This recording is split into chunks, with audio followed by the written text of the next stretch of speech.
Bem, me valendo da introdução do Alex, vocês viram na semana passada que a carta do apóstolo Paulo, destinada a algumas igrejas locais na província da Galácia, tinha como propósito primário defender a pureza do evangelho pregado, ensinado pelo apóstolo, bem como defender também o apostolado de Paulo.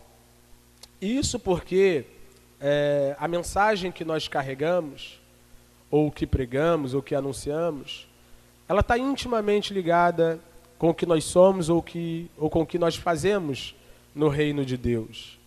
É difícil ou impossível você atacar a mensagem sem atacar o mensageiro. Descredibilizar a mensagem sem descredibilizar o mensageiro. Logo, o apóstolo Paulo tem o dever não só de proteger, de defender a mensagem, como também falar sobre a legitimidade da sua vocação e do seu chamado. E é isso que ele está fazendo nesta carta. Semana passada vimos com Alex como de maneira magistral, já na introdução, o apóstolo Paulo explica como foi chamado por Deus e não por homens, bem como a natureza da sua mensagem, o evangelho de Deus, deixando claro que não há outro evangelho, só há um evangelho, de modo que qualquer outro que aparecer pregando um outro evangelho, ou uma outra mensagem que não seja o evangelho genuíno, pode ser considerado uma maldição para a igreja de Deus. E o apóstolo Paulo, a partir do versículo 11, onde nós vamos fazer a nossa leitura, ele evoca o seu próprio testemunho pessoal. Nós vamos ver a partir de agora que o apóstolo Paulo vai fazer uma descrição autobiográfica da sua própria experiência de conversão, bem como da sua experiência ministerial para os mesmos fins que eu acabei de citar, defender seu apostolado e também defender a integridade da mensagem do evangelho pregado. É isso que o apóstolo Paulo vai fazer aqui. E no versículo 11 e 12, iniciando bem na introdução, eu acredito que isso aqui é uma espécie de cabeçalho, o apóstolo Paulo vai reiterar essas duas verdades. Ele mais uma vez vai falar da mensagem e vai falar dele como mensageiro.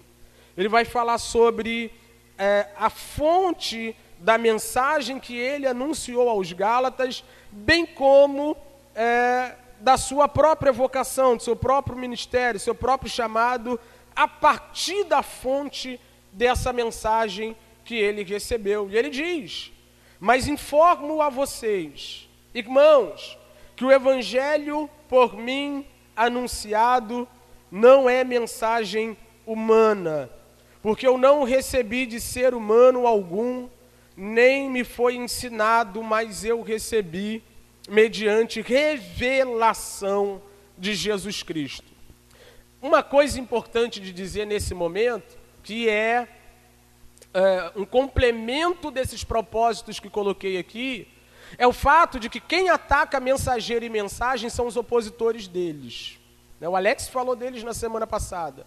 Os judaizantes, homens supostamente convertidos, mas que sempre foram judeus, que se enfiaram na igreja, se meteram na igreja ou nas igrejas da Galácia para descredibilizar o apóstolo e também descredibilizar a mensagem que ele estava pregando, dizendo que esta mensagem era incompleta. E aí Paulo tem eles em mente agora. O que eu anuncio a vocês não recebi de homem nenhum. E por que ele precisa dizer isso? Ele precisa dizer isso porque os estudiosos, os rabinos, os instrutores da lei naquela época, geralmente eram formados nas escolas judaicas, algumas mais famosas do que outras, né? Como as escolas de Hillel, e o outro acabou de fugir o nome aqui, vou lembrar no meio da mensagem, escolas que tinham muitos alunos, muitos adeptos, muitos seguidores, que ensinavam a Torá, mas também tinham suas próprias tradições. E esses homens, sendo ensinados nessas escolas, faziam novos discípulos. Então eles estudavam dos rabinos que os antecederam para fazer discípulos após terem aprendido dos rabinos anteriores. E Paulo está dizendo, não sentei com rabino nenhum. Não fui para uma escola judaica para aprender o evangelho. Eu recebi direto do próprio Cristo. Foi o próprio Cristo Jesus que se revelou e se manifestou e me ensinou o evangelho que eu passei para vocês. E ele fala sobre isso aqui nesse momento. Ele diz que o evangelho anunciado não é uma mensagem humana, mas uma revelação sobrenatural. Naquele momento, no capítulo 9, a caminho para Damasco, o próprio Cristo apareceu a ele, anunciando o evangelho a Paulo. Muitas pessoas pensam que ali foi só uma obra de conversão, ou só uma experiência onde o apóstolo Paulo teve seu coração transformado, mas deixa eu lhe dizer algo, porque no final eu preciso fazer uma aplicação prática das nossas responsabilidades em relação à pregação do evangelho. Quando nós temos uma experiência de conversão, não é só sobre um coração trocado, um novo nascimento, a mudança de natureza, mas é também numa relação com a mensagem que nos alcançou. Muito obrigado, Alan, consagrada diácono. Uma relação com a mensagem que nos foi anunciada. Paulo recebeu o evangelho do próprio Cristo, ele diz isso nesse texto. O próprio Cristo falou o evangelho para Paulo, o próprio Cristo comunicou o evangelho para Paulo. Paulo recebeu diretamente do Senhor os ensinos sobre a verdade do evangelho e de maneira muito intrínseca Paulo tem uma responsabilidade, uma relação com essa mensagem que não é mensagem humana, não é mensagem humana. Aí você pode estar pensando assim, Wesley, então Paulo não recebeu uma mensagem humana, mas nós estamos recebendo, porque quem está pregando é você e Cristo não me apareceu no caminho de Cosmo. Né? Paulo estava indo a Damasco, de repente você está indo a Cosmo, vem uma luz, não tive essa experiência. Porém, todavia, quando nós falamos da comunicação do evangelho, nós estamos falando daquilo que é a palavra de Deus, e naquele momento o cânon ainda não estava fechado. Paulo, na verdade, foi um participante muito efetivo na produção do cânon sagrado, e uma vez fechado, abriu-se a Bíblia, explicou-se a Bíblia, aplicou-se a Bíblia, é Deus falando, você também não tem recebido mensagens humanas. É bom que se certifique disso, de que quando você foi alcançado ou supostamente alcançado, não foi alcançado por mensagem humana, porque existe muita mensagem humana no meio de nós. Existe muita doutrina de homens. Existem muitos ensinos maculados, afetados pelos pensamentos e conceitos humanos, por mais religioso que pareça. Né? Não importa se é o seminário teológico X ou Y, se não tiver Bíblia, é mensagem humana.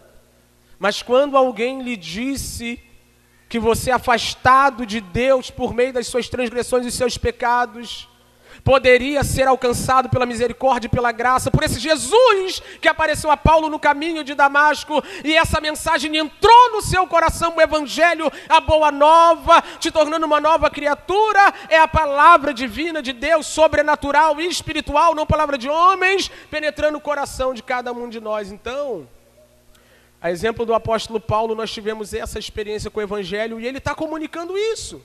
Perceba, Paulo não suscita aqui uma descrição autobiográfica para bater no peito e dizer que ele tem uma história com Deus. Pelo contrário, o que Paulo está fazendo é continuar defendendo o seu apostolado e o evangelho, agora por meio da sua própria história. Deixa eu lhe dizer uma coisa.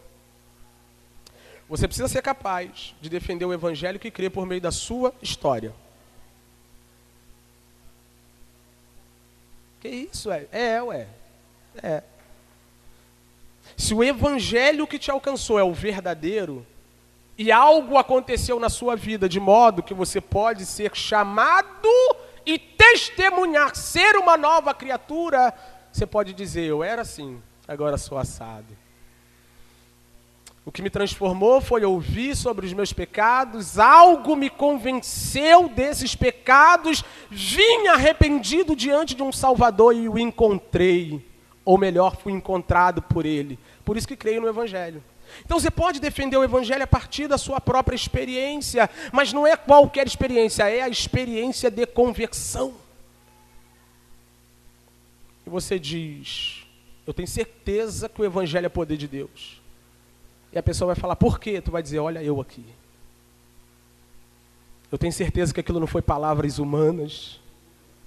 Tenho certeza que não foi uma argumentação meramente instrutiva. Eu tenho certeza que naquele dia, na pregação do pastor, naquele dia que meu amigo me evangelizava na esquina da rua de casa, aquele dia, irmão, com sono, 5 horas da manhã do trem, aquele homem se levantou para violar a lei dos homens, mas falou o evangelho no trem. Perdi logo o sono, alguma coisa me aconteceu, meus pecados começaram a borbulhar dentro do meu coração, mas eles foram dando vazão a um sentimento de quem estava perdoado pela graça apresentada no Evangelho. Irmão, é uma experiência que defende a nossa fé. Experiência que defende a nossa fé. Então Paulo está falando, cara, eu estou aqui defendendo o meu apostolado, estou aqui defendendo a mensagem, e agora eu quero mostrar para vocês como tudo isso é verdadeiro, tanto a mensagem quanto o meu apostolado, a partir do que aconteceu comigo. Então, é disso que ele está falando, mas mais do que isso, em algum momento você vai ver na Escritura, Paulo dizendo que a gente lê aqui em toda a ceia. Porque eu recebi do Senhor. Então, na tentativa de descredibilizar Paulo, alguém dentro do contexto da comunidade está dizendo, quem é ele? De onde que ele veio? Quem ungiu? Quem botou a mão na cabeça dele? Quem consagrou a pastor? Ele nem é um dos 12. Ele nem andou com Jesus. E Paulo está dando testemunho. Não, gente, vocês estão equivocados. É que vocês ainda não sabem, mas eu tive uma experiência no caminho de Damasco. Ele me apareceu e me comissionou para ser apóstolo aos gentios.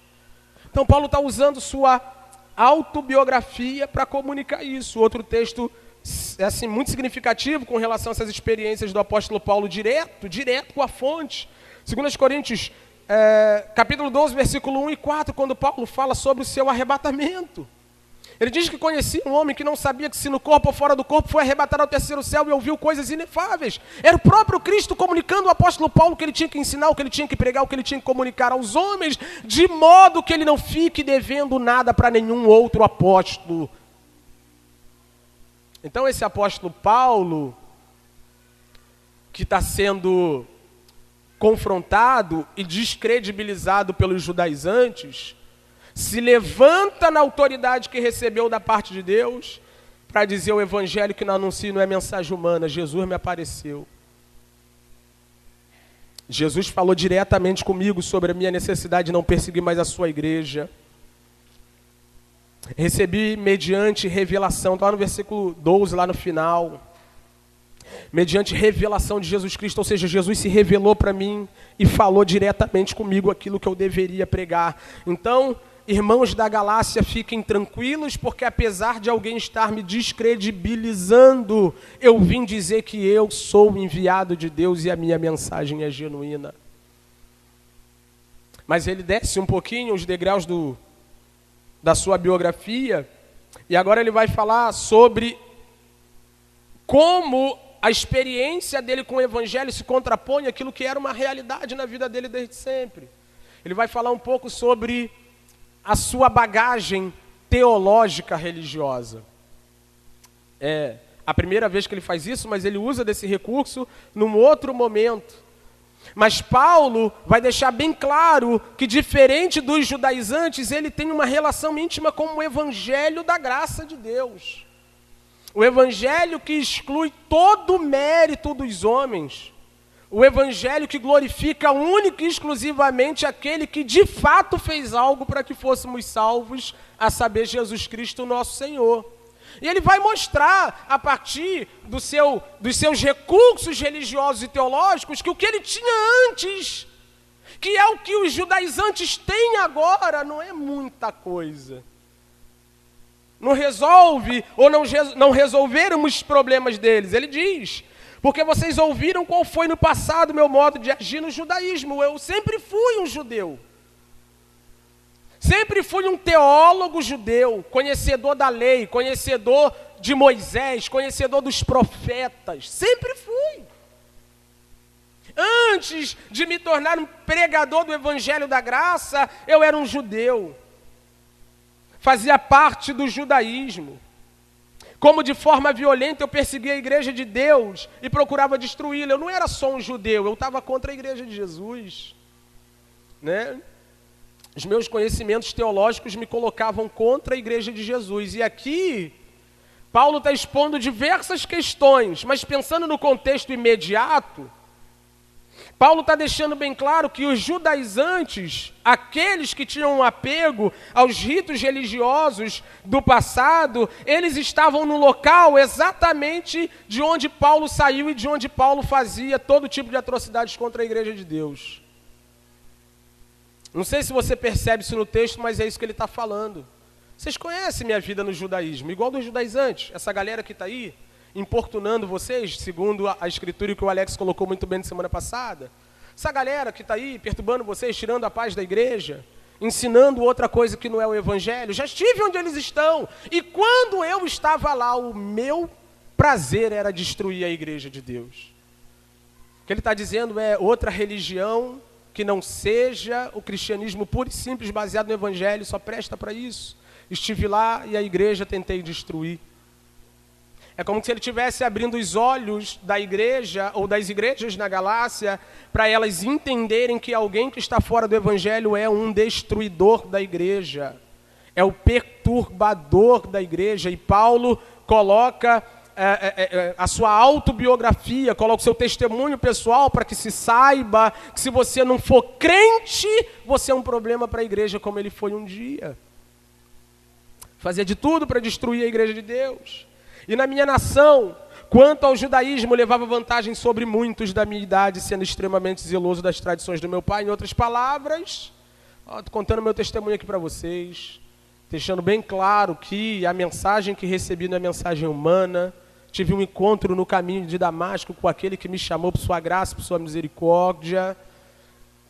Mas ele me chamou desse lugar aqui, ó. Ele me chamou do judaísmo, dessa outra religião que não é cristianismo, onde eu fazia de tudo para destruir a igreja de Deus. E por que eu fazia de tudo para destruir a igreja de Deus? Porque eu era zeloso da minha fé.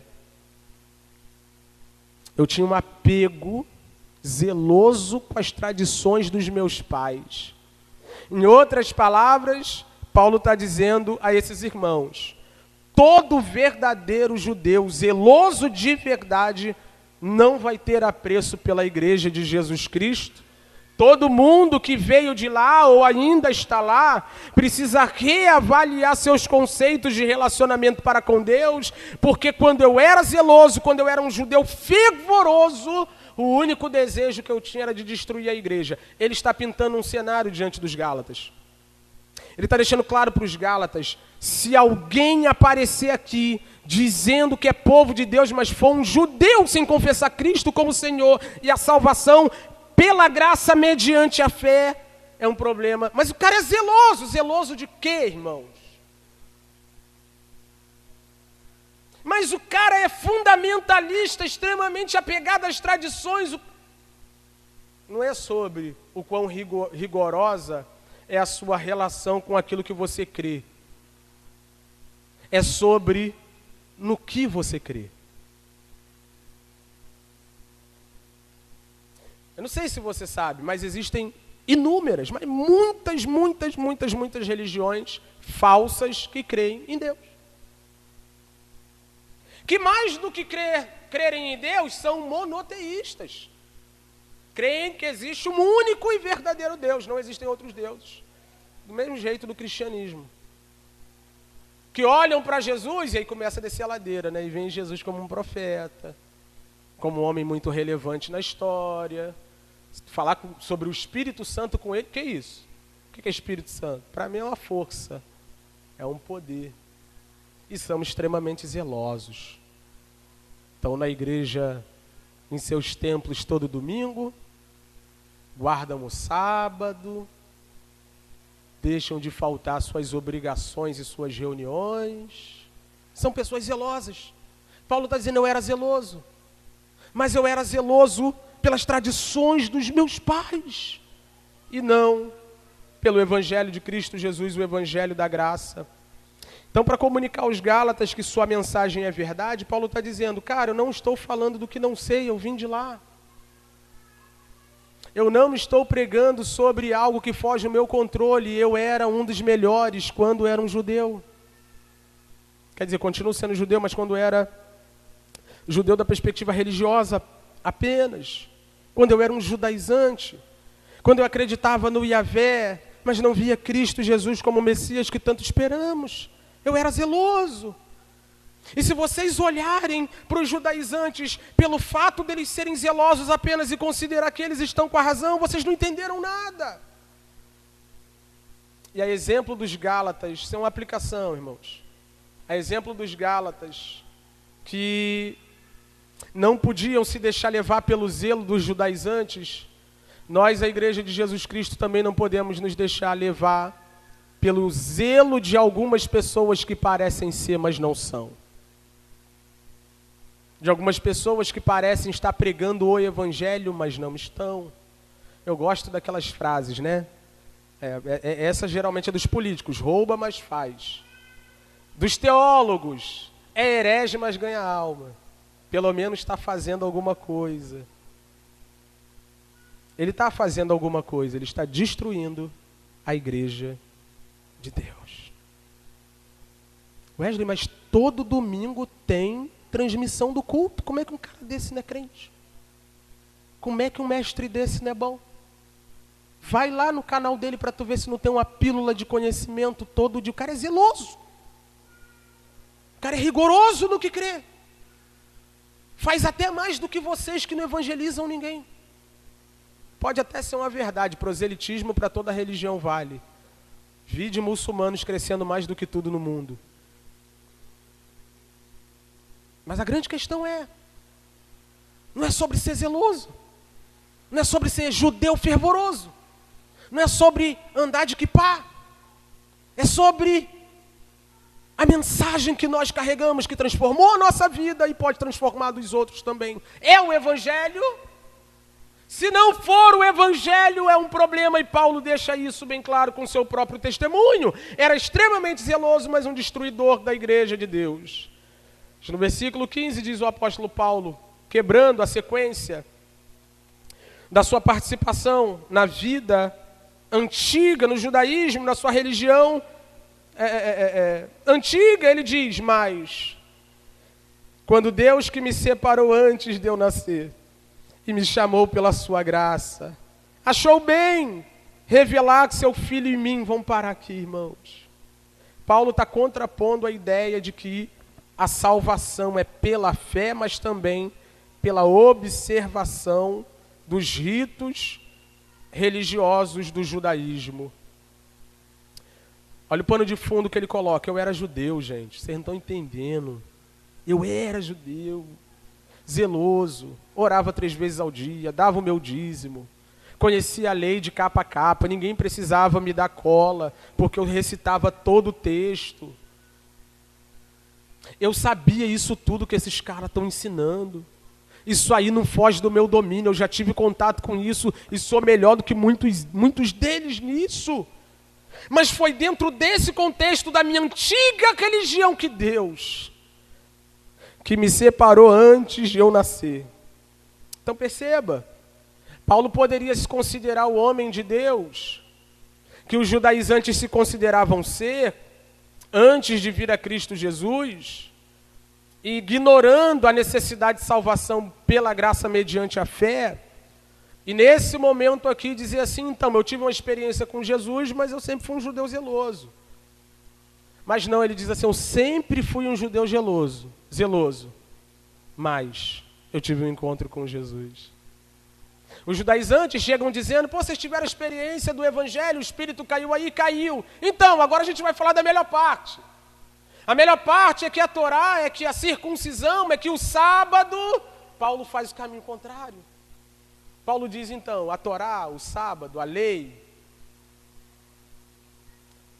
tudo isso passou, mas Deus, que me separou desde o ventre. Aí de novo ele vai fazer uma defesa do seu apostolado.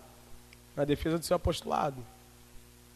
E por que uma defesa do seu apostolado? Porque Paulo não foi chamado quando os irmãos acharam que ele foi.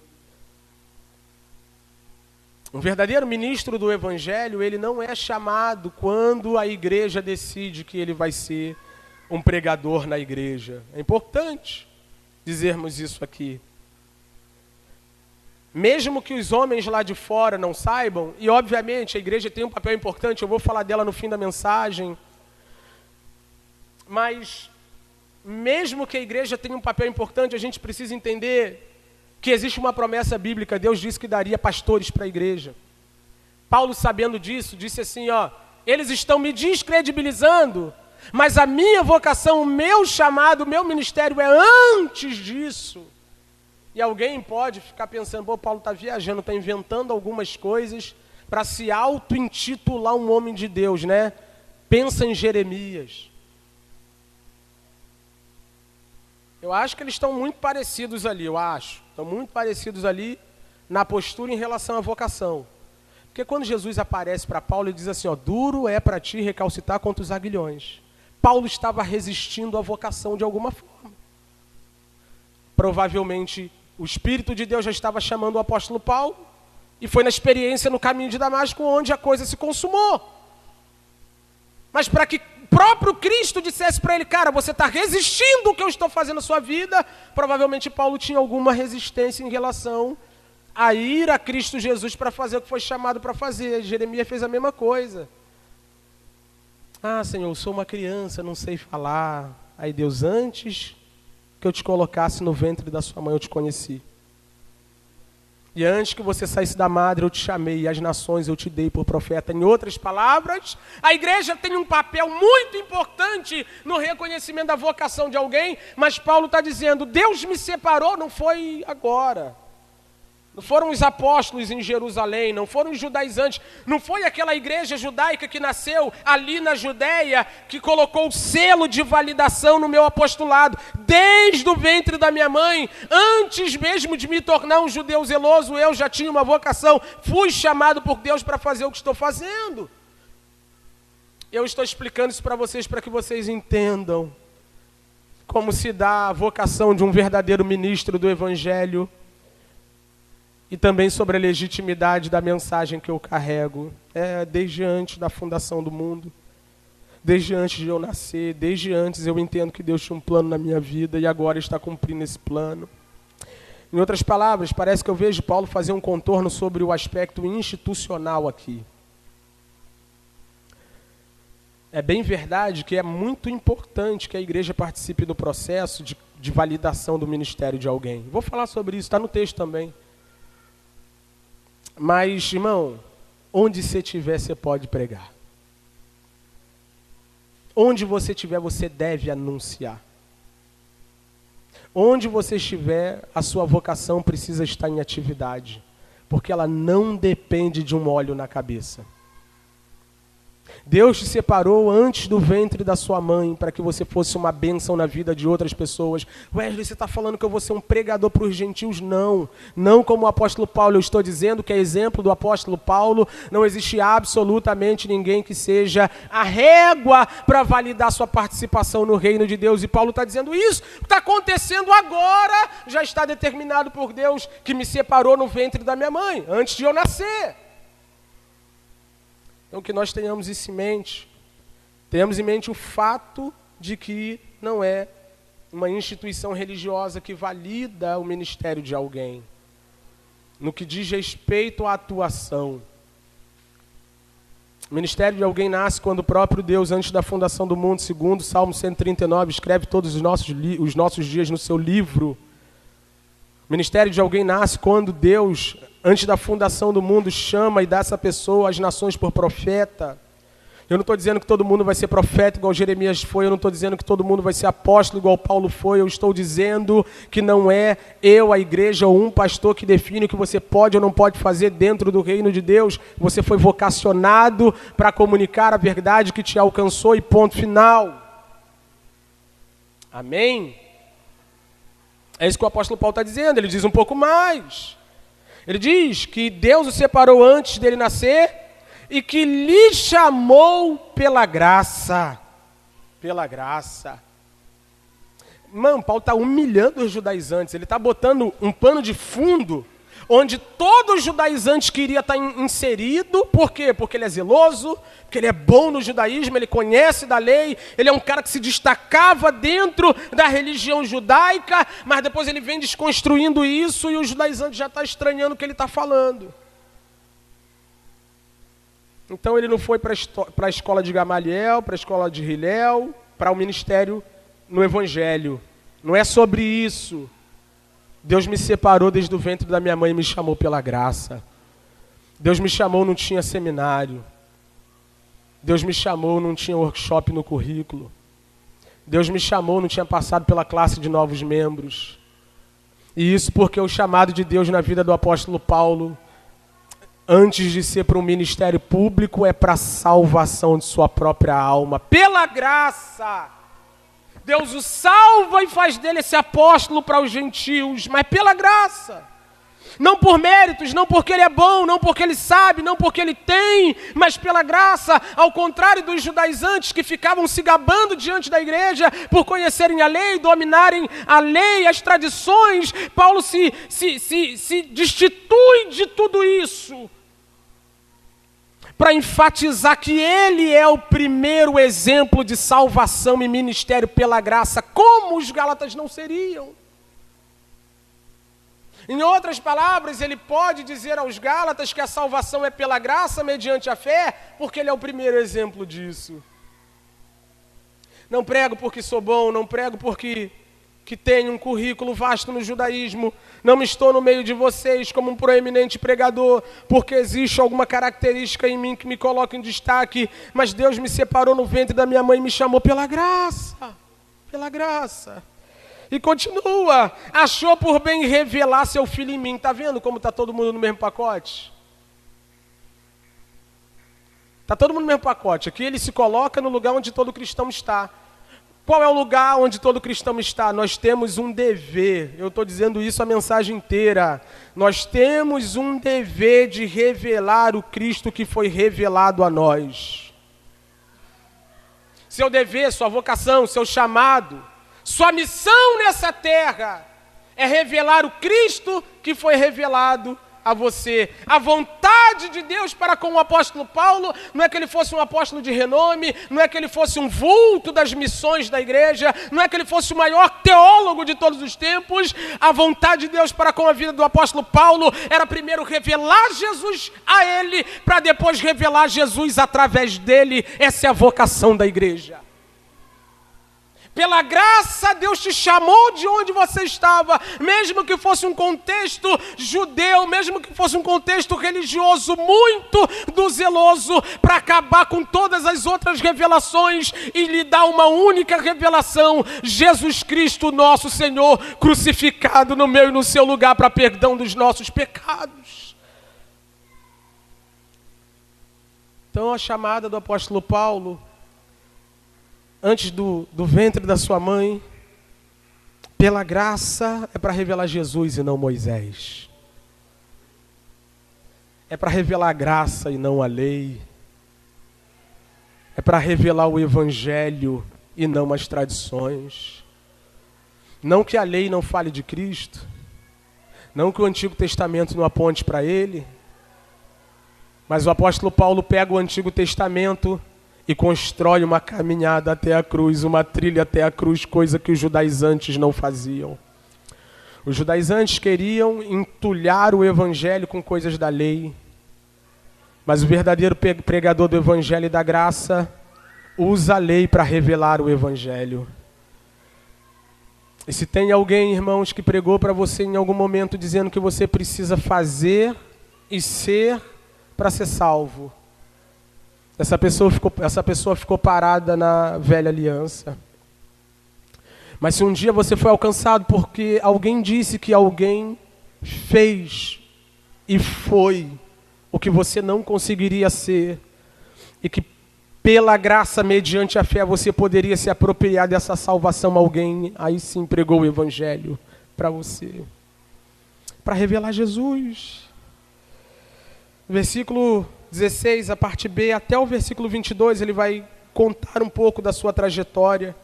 ele vai mostrar como, depois de convertido, ele não ficou procurando gente para ensinar o evangelho para ele. Pelo contrário, Paulo fez algumas viagens. Diz o texto, versículo 17.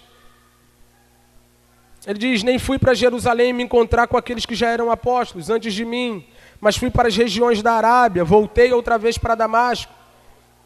Muito provavelmente está descrito ali no capítulo 9 de Atos, entre o versículo 25 e 26. É um momento em que a história é partida, o apóstolo Paulo é convertido, até o versículo 25, depois ele faz essa viagem. Depois continua o texto, no versículo 18.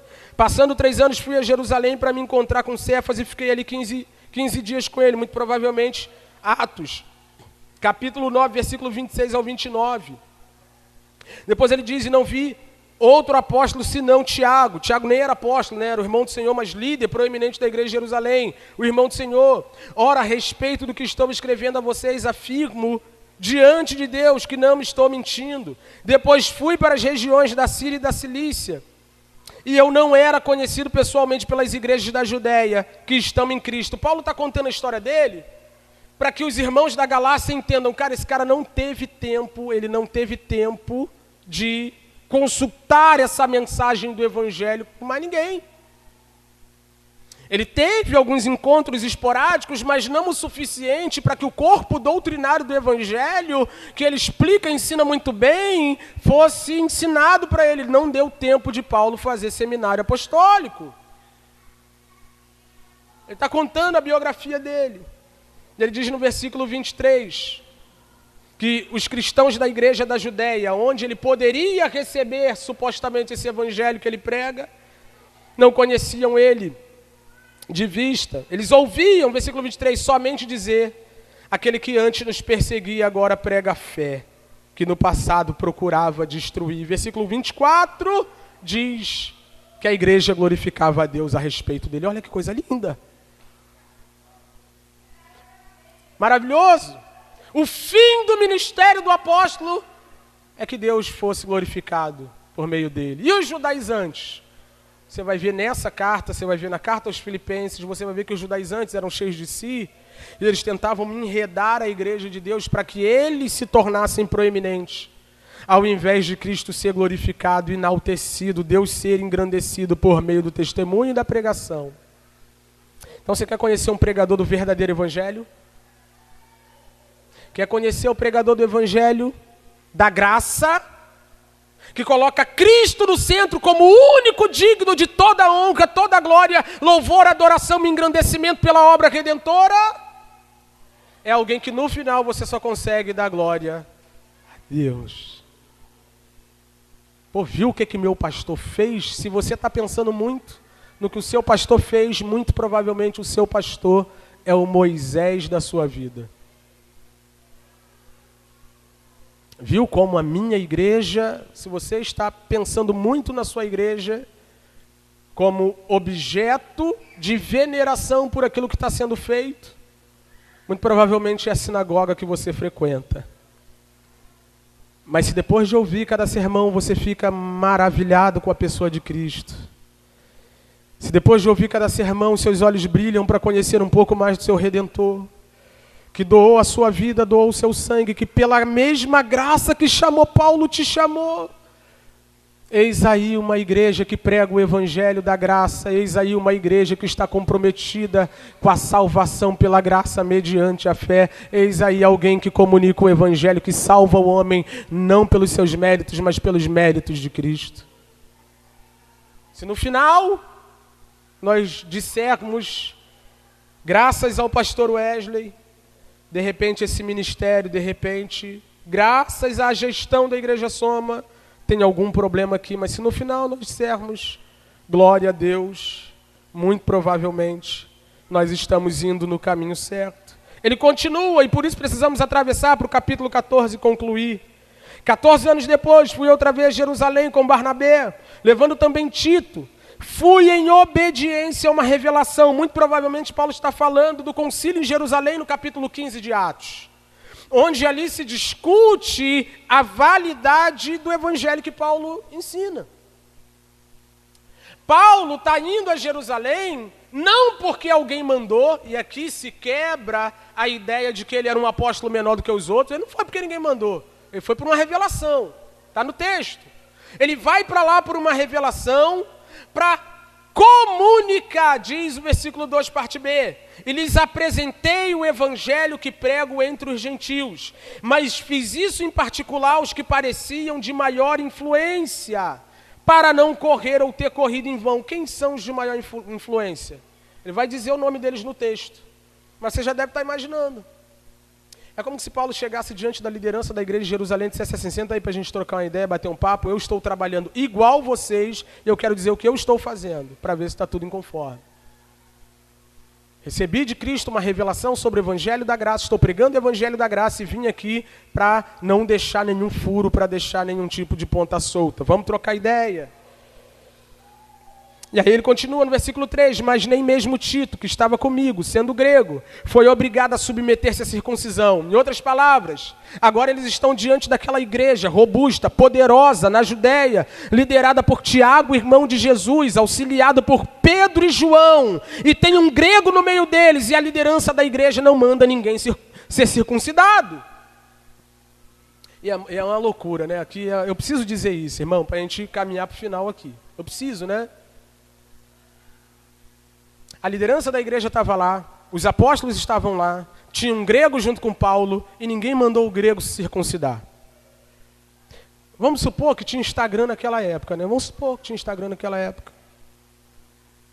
Aí chega alguém e diz assim para Tito: Tito, eu vi no Instagram que se você não se circuncidar, você não está salvo. Aí Tito: ai meu Deus, aí vai se circuncida, né? Falta o culto. Porque tinha que dar um descanso ali para recuperar da cirurgia. Aí chega lá na igreja, né, e vai em Tiago, o pastor da igreja, né? Ô pastor Tiago, tudo bem? Tudo bem? Pastor Tiago, faltei o culto passado, né? Porque passei pela circuncisão. Fiquei com a febre, deu uma reação. Mas já estou melhor, estou no culto aí de novo, né? O pastor Tiago pensando. Mas quem falou, varão, para tu circuncidar? Não, eu vi no Instagram. Irmão, se você não confia na liderança de uma igreja, troca de igreja. Porque Hebreus capítulo 13 diz que os pastores da igreja são guia do povo de Deus. Guia, não donos, guia, não donos, guia, não donos. Guia, mostra o caminho. E se você não está satisfeito com os caminhos que a igreja onde você congrega, a igreja local está direcionando, você precisa, pelo seu próprio bem, procurar outro guia. Porque eu vejo num dos maiores concílios de todos os tempos, na verdade, se não o maior, o primeiro, só gente grande, só liderança grande, e em momento nenhum esse pessoal falando absolutamente nada sobre a vida de um irmão que é livre para viver a sua fé em Cristo Jesus.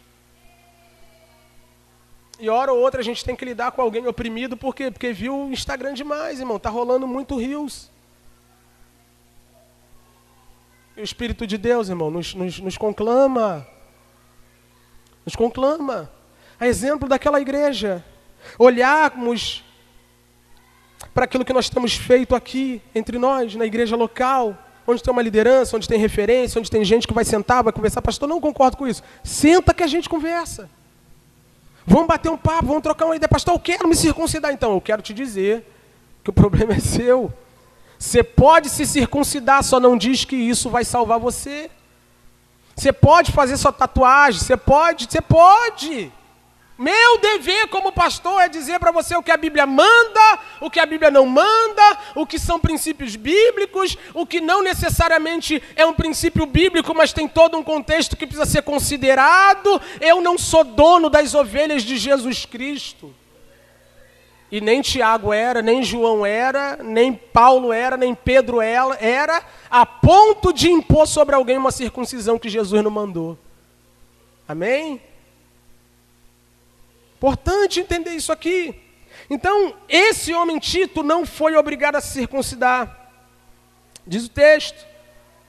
A isto surgiu, versículo 4, por causa dos falsos irmãos que se haviam infiltrado para espreitar a liberdade que temos em Cristo Jesus e nos reduzir à escravidão. Isso é lindo também.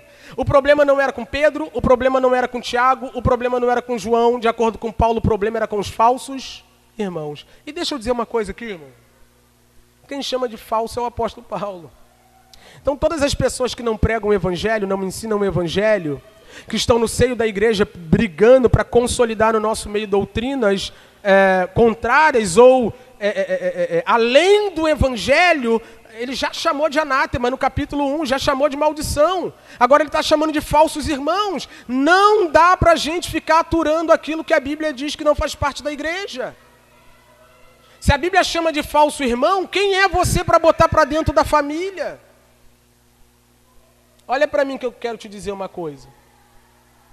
Eu não posso botar para dentro da família de Deus quem Deus não botou.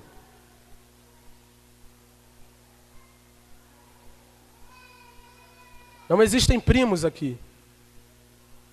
Não existem cunhados aqui. Não existem nem enteados aqui. Aqui a gente vem, se torna filho, herdeiro e co-herdeiro de Cristo Jesus. E para que assim sejamos reputados, nós precisamos, pela fé na pessoa de Cristo Jesus, nos tornarmos filhos de Deus. É assim que João coloca, no capítulo 1 do seu evangelho, que ele veio para os que eram seus. Quem eram os seus? Os judeus. E os seus não o receberam. Está falando de Cristo? Mas a todos quanto receberam, deu-lhes o poder de serem feitos filhos de Deus. E eu entendo, capítulo 4 de 1 de João, eu entendo que alguém fala pelo Espírito de Cristo quando glorifica Cristo, não a lei e não Moisés. Você entende isso? Vamos encerrar.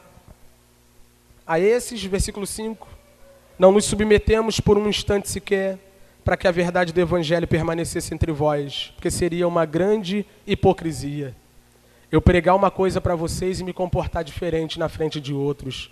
Daqui a pouco o texto vai falar disso de novo na repreensão contra o apóstolo Pedro, mas deixa eu lhe dizer uma coisa, irmão. Eu prego o Evangelho da graça, eu vivo o Evangelho da graça. A liberdade que nós damos aos irmãos aqui na igreja, eu vivo em qualquer lugar que eu vou. E se alguém se meter na minha vida, eu levanto da cadeira e volto para a igreja Soma, porque aqui ninguém me atribula. Um irmão me ligou, né? Ah, pastor, lá na igreja está uma confusão porque eu pintei o cabelo de louro. Falei, pinta de preto ou sai da igreja? Ah, mas pinta de preto ou sai da igreja?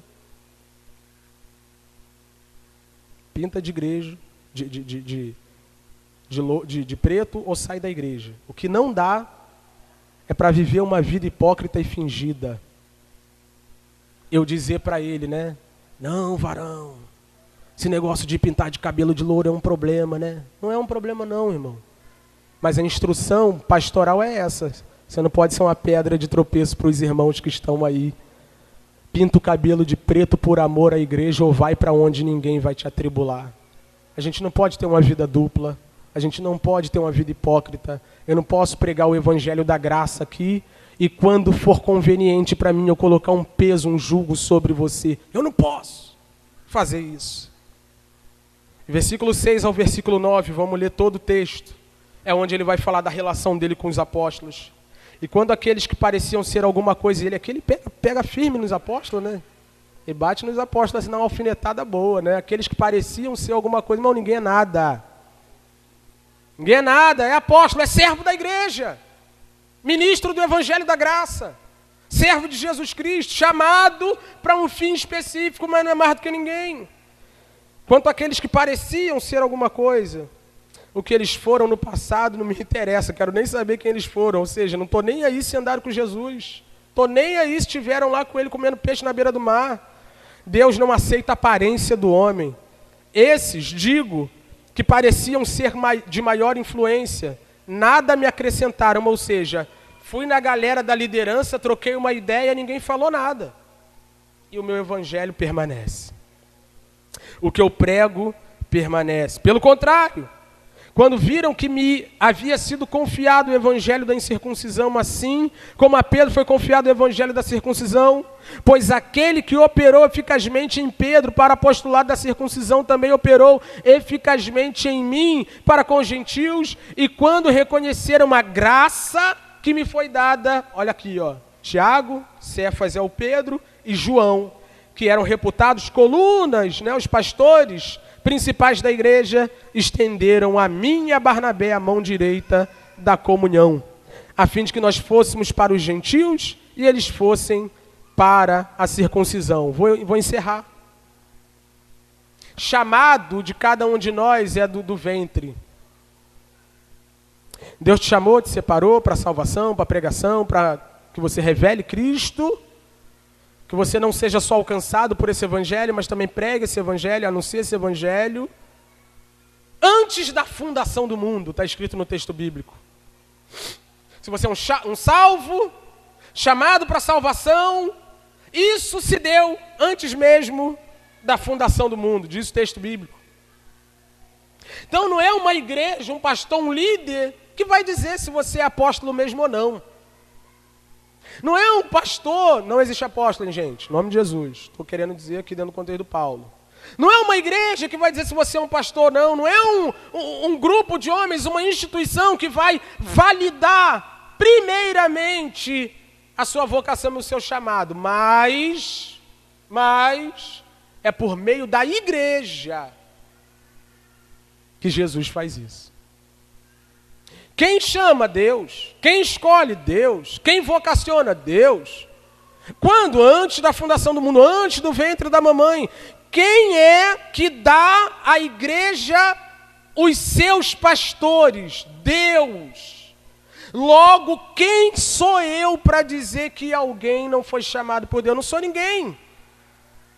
Mas é nessa mesa da comunhão, onde os membros do corpo estão reunidos, que a gente conversa e considera pelo discernimento que só a igreja tem, que você está falando a mesma língua que eu, pregando o mesmo evangelho que eu, cuidando das mesmas ovelhas que eu, para louvor e glória do nome de Jesus Cristo, nosso Senhor.